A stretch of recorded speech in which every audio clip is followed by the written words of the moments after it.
কমিউনিস্টদের কাজে আছে শ্রমিকদের খালি লেলিয়ে দেওয়া। আমার কাছে খবর আছে যে কালকে দেখলাম একদল পুলিশে চাকরি করে তাদের পরিবারকে উস্কিয়ে দিয়েছে যে তোমরা যাও জিন্দাবাদ করো, পেছনে কিন্তু বিরোধী। আমাদের কাছে খবর আছে, সব আছে।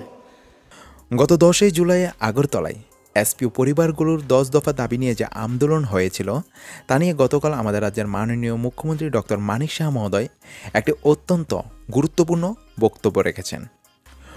মুখ্যমন্ত্রী মহাশয় তার ভাষণে বলেছেন যে পুলিশের পরিবারগুলো আন্দোলন করছে এবং এর পেছনে বিরোধীদের ষড়যন্ত্র রয়েছে।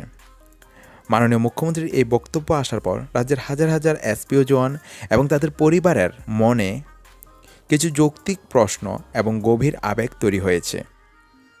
আজকের ভিডিওতে কোনো উস্কানি বা বিতর্ক নয়, বরং সম্পূর্ণ শান্তিপূর্ণভাবে সেই বাস্তব পরিস্থিতি এবং মনের কথাগুলো আমরা তুলে ধরব।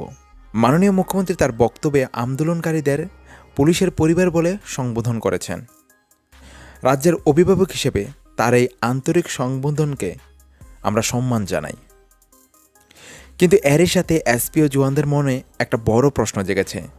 মাননীয় মুখ্যমন্ত্রী যদি আমাদের পুলিশের পরিবার হিসেবে গণ্য করেন, তাহলে কাজের ক্ষেত্রে এবং সুযোগ সুবিধার ক্ষেত্রে কেন আমাদের নিয়মিত পুলিশের মতো সমান অধিকার দেওয়া হয় না? একজন নিয়মিত পুলিশকর্মী যেভাবে থানায় 24 ঘন্টা ডিউটি করেন এবং আইন শৃঙ্খলা রক্ষা করেন, আমাদের এসপিও ভাইয়েরা ঠিক একই রকমভাবে কঠিন ডিউটি করে যাচ্ছেন। অথচ সুযোগ সুবিধার বেলায় কেন এই বিস্তর ফারাক?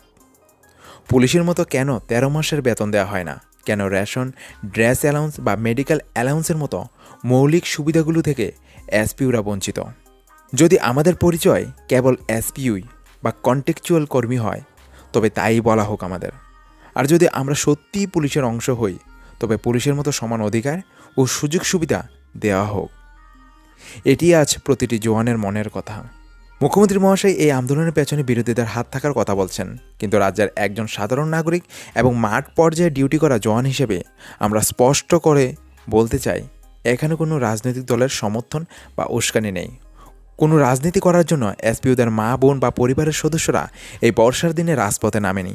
তারা নেমেছে পেটের খিদের তাগিদে।